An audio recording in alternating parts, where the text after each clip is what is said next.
Testament ay merong whitewash. Pag nakunay ka kay Jesus, you will be wash white.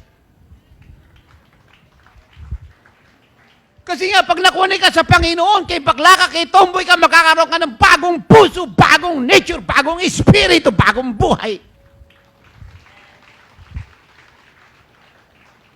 Kaya doon po sa mga nag-i-struggle na baguhin yung ugali, baguhin yung asal, baguhin yung kilos, hindi mo kailangan magpakahirap at mag-struggle dyan at pumunta ng psychology of counseling, masteral behavior counseling, general attitude counseling.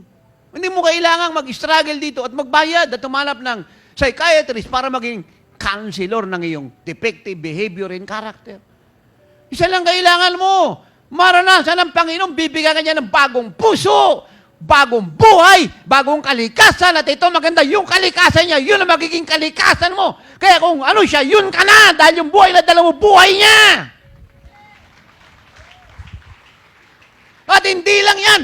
Lahat ng sakit sa katawan mo, pag binago ka niya, kukunin niya lahat. Lahat ng dumi sa isip mo, pababa sa talampakan mo, aalisin niya lahat. Pag binago ka niya, talagang brand new ka, hindi surplus, hindi ni-repair, brand new. I God, brand new.